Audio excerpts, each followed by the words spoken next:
Well, it's a gloomy, rainy old day to be here in London, but it could be worse. I could be in Saudi Arabia, where men are men and women are cattle.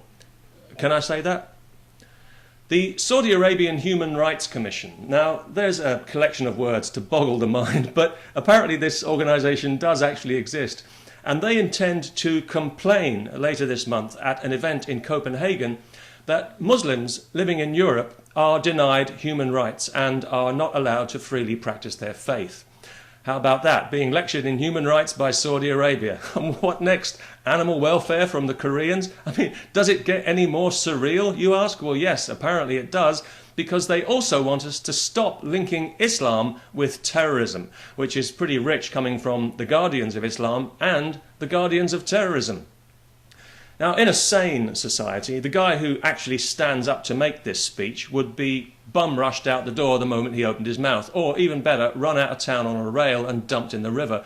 But this is Europe, and so instead we'll probably listen to what he's got to say and take it all on board and then change our way of doing things as usual.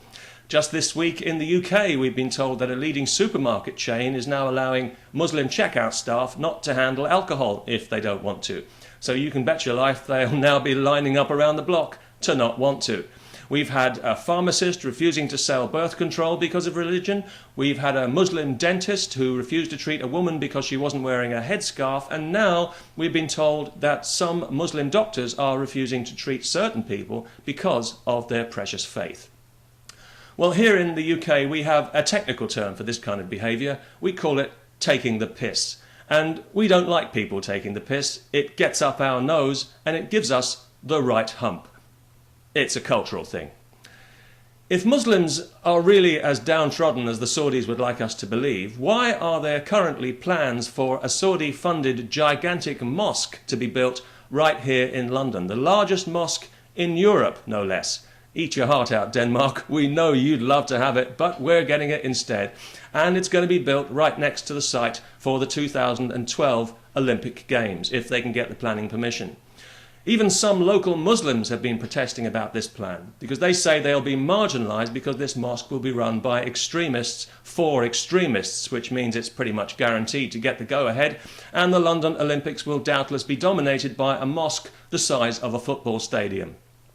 I don't know if the marathon will be interrupted for prayers or if the female athletes will be required to compete wearing a tent, though I'm sure if the mad mullah of multiculturalism, Ken Livingstone, the mayor of London, has anything to do with it, that won't be too far off the agenda.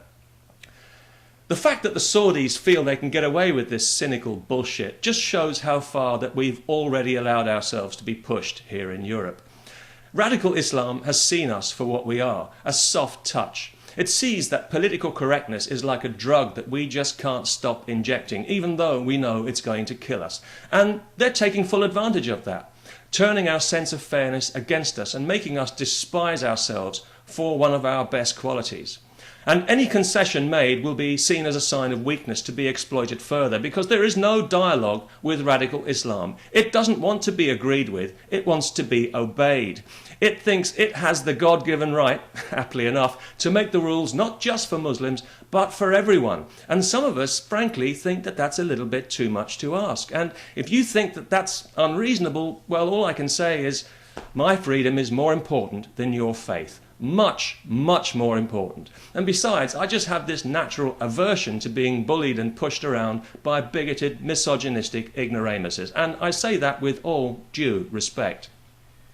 And before somebody accuses me again of insulting Islam, please grow up. I don't need to insult Islam when there are already so many Muslims willing to do it for me every time they strap on a suicide belt or stone somebody to death for the crime of having a private life. These are the people who insult Islam, not people like me. Of course, I realise Islamo-fascists take pretty much every criticism as an insult by default, but to be fair to them, it would be difficult to think of a compliment, wouldn't it? What do you say? Nice jihad? Like the dogma? Way to go with the bigotry and the hate. There's not much scope, really, is there? But these are the people who are actually insulting Islam, and these are the true enemies of Muslims. And the biggest enemy of all is the royal family of Saudi Arabia, because it's thanks to their activities, funding and encouraging cold-blooded murder in the name of religious dogma, that have made Islam feared and resented all over the civilized world. Not because of people like me, and the Muslim population needs to take that fact on board and recognize it. As for us in the West, well, our good friends the Saudis are waging war against us, and we're so fat and complacent we don't even know it. So maybe we deserve everything we get.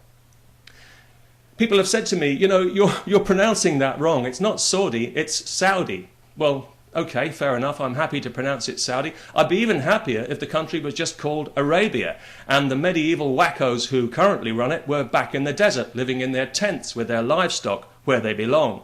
In fact, I'm looking forward to the day when we can finally wean ourselves off oil altogether and pull out of the Middle East, and then Saudi and Saudi Arabia can quietly revert back into the Stone Age, unless they manage to exploit their other great natural resource and start exporting egg timers. Now that might even be something worth praying for. Peace.